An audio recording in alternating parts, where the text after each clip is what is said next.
Espírita, Jornal de Estudos Psicológicos, Ano 1, junho de 1858, número 6, parte A. Teoria das manifestações físicas. 2. Pedimos ao leitor que se reporte ao primeiro artigo que publicamos sobre o assunto. Este é a sua continuação e seria pouco inteligível se não se tivesse em mente aquele começo.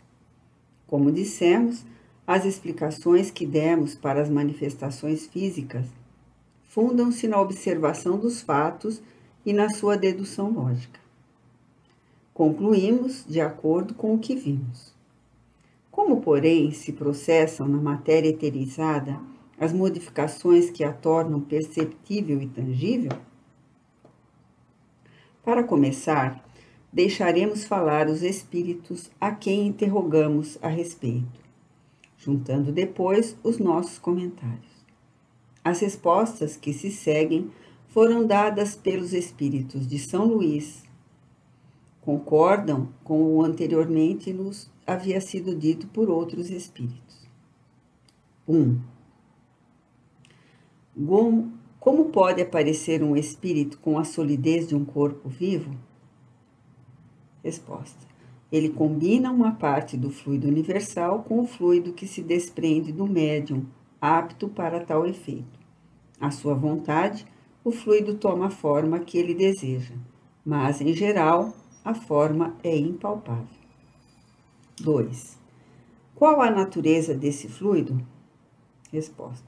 Fluido, isso diz tudo. 3. O fluido é material? Resposta. Semimaterial. 4. É esse fluido que compõe o perispírito? Resposta. Sim, é a ligação do espírito à matéria.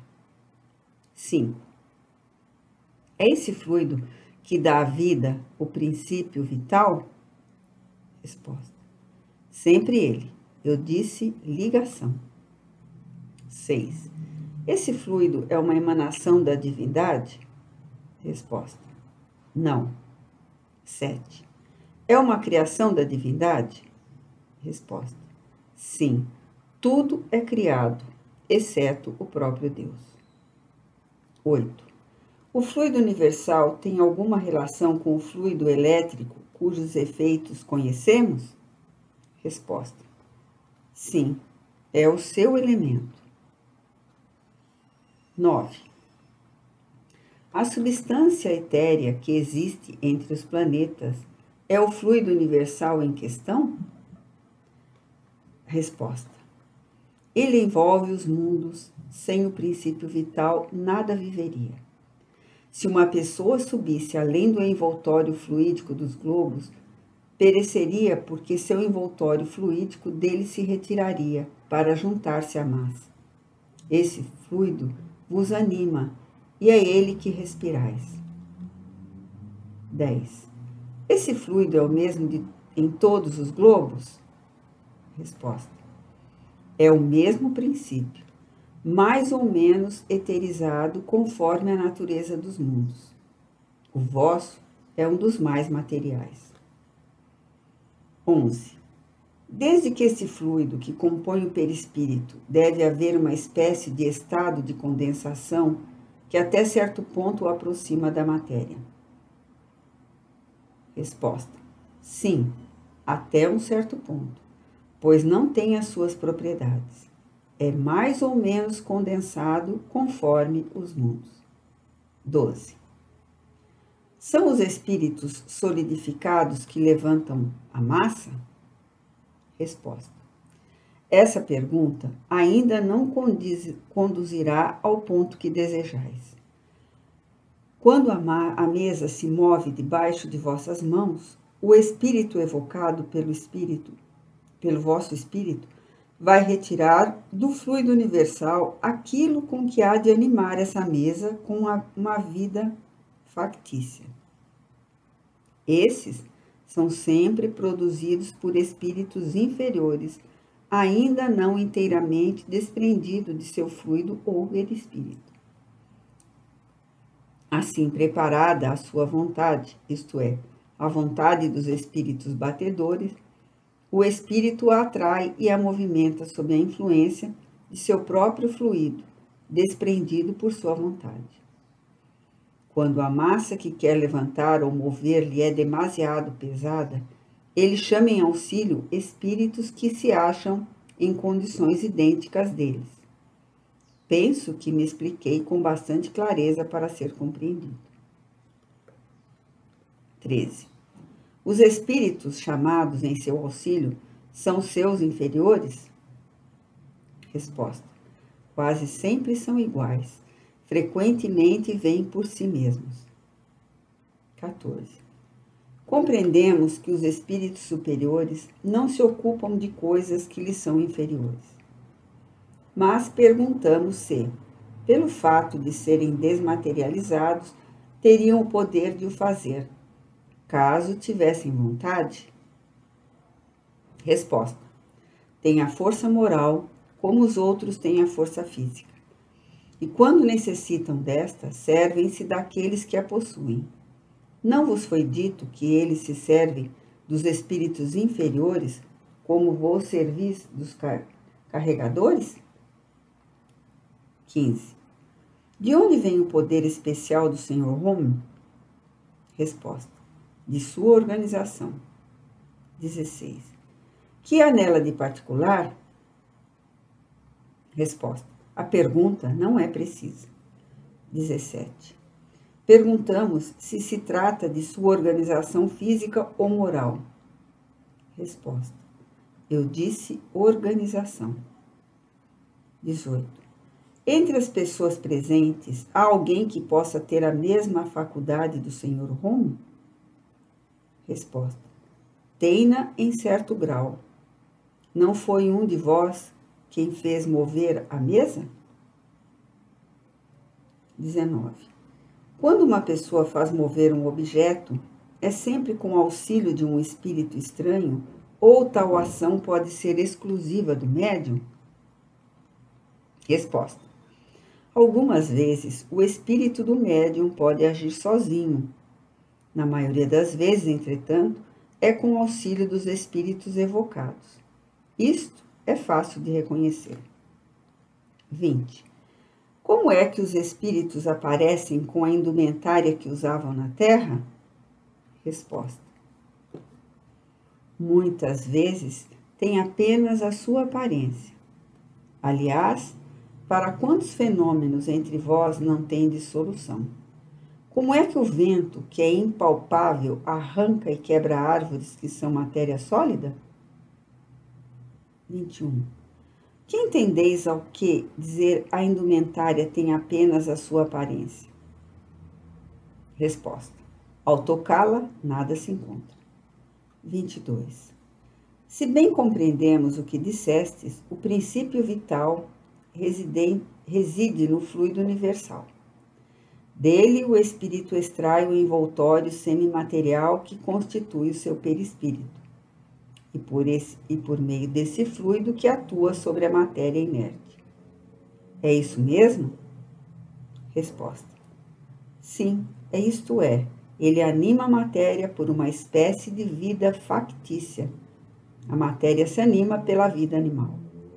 A mesa que se move sob as vossas mãos vive e sofre como o animal.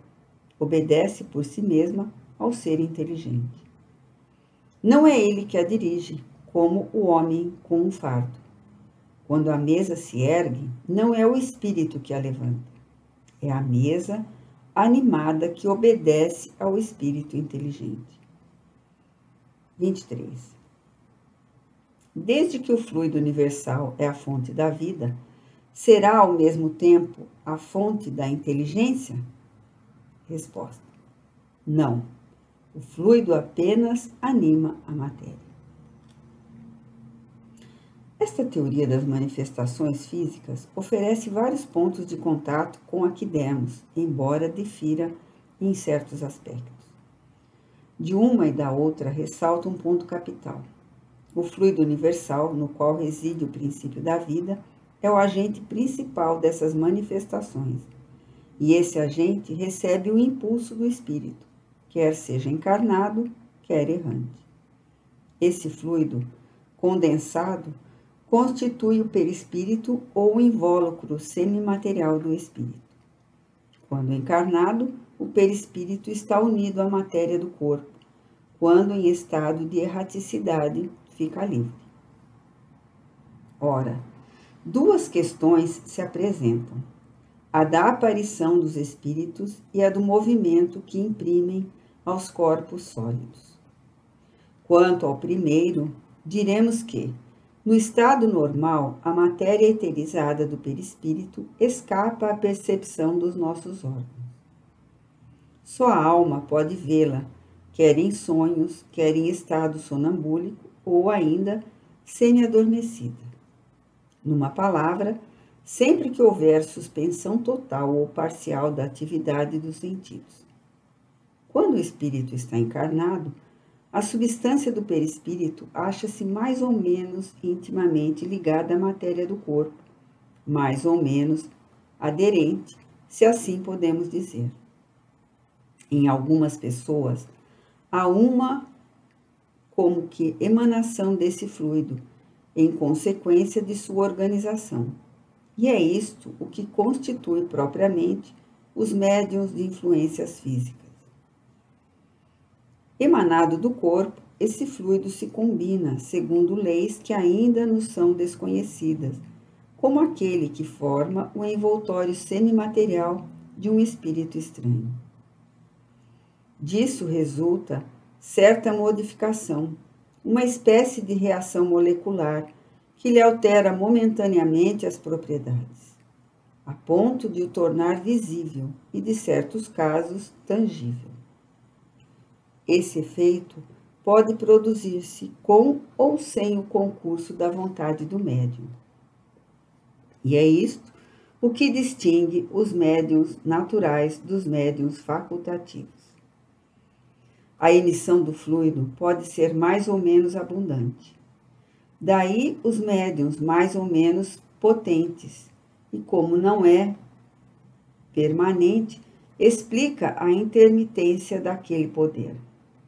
Enfim, se levarmos em conta o grau de afinidade que pode existir entre o fluido do médium e o de tal ou qual espírito, compreender-se-á que sua ação se possa exercitar sobre uns e não sobre outros. Aquilo que acabamos de dizer, evidentemente, se aplica também à força mediúnica, no que concerne ao movimento dos corpos sólidos. Resta saber como se opera esse movimento. Conforme as respostas acima, a questão se apresenta sob um aspecto inteiramente novo. Assim, quando um objeto é posto em movimento, arrebatado ou lançado no ar, não será o espírito que o pega, o empurra ou o levanta, como nós o faríamos com a mão. Ele, por assim dizer, satura com o seu fluido pela combinação com o do médium e, assim, momentaneamente vivificado, o objeto age como se fosse um ser vivo, com a diferença de que, não tendo vontade própria, segue o impulso da vontade do espírito. E essa vontade tanto pode ser do espírito do médium quanto do espírito estranho, e algumas vezes de ambos, agindo de acordo conforme sejam ou não simpáticos. A simpatia ou antipatia que pode existir entre o médium e os espíritos que se ocupam desses efeitos materiais explica por que nem todos são aptos a provocá-los. Desde que o fluido vital, emitido de alguma maneira pelo espírito, dá uma vida factícia e momentânea aos corpos inertes, desde que outra coisa não é o perispírito, senão o próprio fluido vital, segue-se que, quando encarnado, é o espírito quem dá vida ao corpo por meio do seu perispírito. Fica-lhe unido enquanto a organização o permite, e quando se retira, o corpo morre. Agora, se em lugar da mesa a madeira fosse talhada em estátua, e se agirmos sobre essa do mesmo modo que sobre a mesa, teremos uma estátua que se desloca do lugar que responderá por movimento e por pancadas.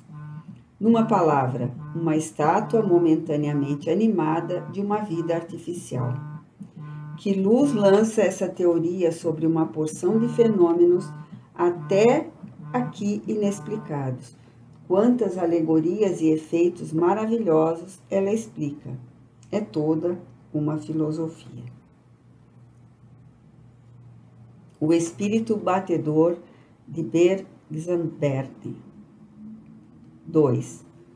Extraímos as passagens que se seguem de uma nova brochura alemã, publicada em 1853 pelo Sr. Blank, redator do jornal de Bergsenberten, sobre o espírito batedor, de que falamos em nosso número de maio. Os fenômenos extraordinários ali relatados, cuja autenticidade não poderia ser posta em dúvida, provam que, no particular, nada temos a invejar da América. Observe-se no relato o cuidado de minúcias com que os fatos foram registrados. Fora desejável que, em casos semelhantes, houvesse sempre a mesma atenção e a mesma prudência. Sabe-se hoje que os fenômenos desse gênero não resultam de um estado patológico. Antes, denotam uma excessiva sensibilidade, sempre fácil de excitar nas pessoas em que se manifestam. O estado patológico não é a causa eficiente. Pode, entretanto, ser-lhe consecutivo. Em casos análogos, a mania de experimentação, mais de uma vez, tem causado acidentes graves que teriam sido evitados se houvessem deixado desenvolver-se a ação natural. Em nossa instrução prática sobre as manifestações espíritas, encontram-se os conselhos necessários para tais casos. Acompanhemos o relatório do Sr. Blank. Os leitores de nossa primeira brochura, intitulada Os Espíritos Batedores, viram que as manifestações de Philippina Sanger em um caráter enigmático e extraordinário.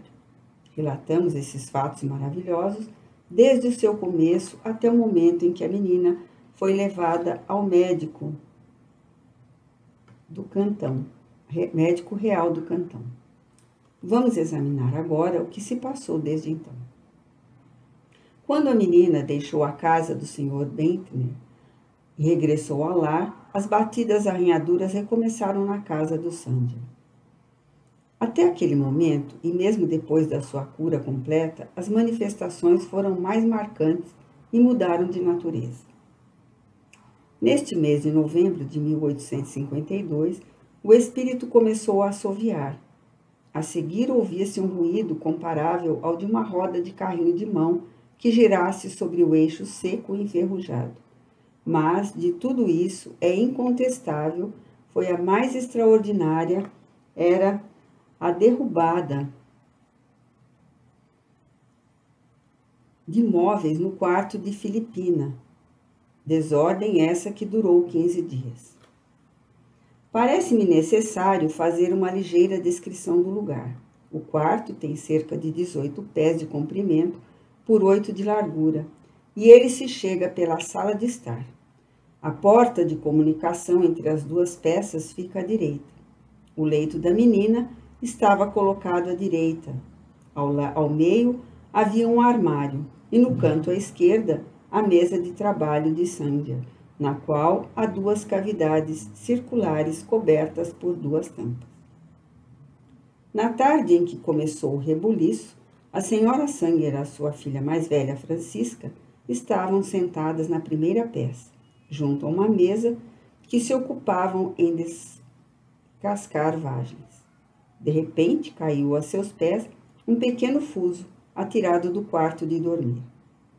Ficaram muito assustadas, tanto mais quanto sabiam que não se encontrava ninguém no quarto, além de Philippina, então mergulhada em sono profundo.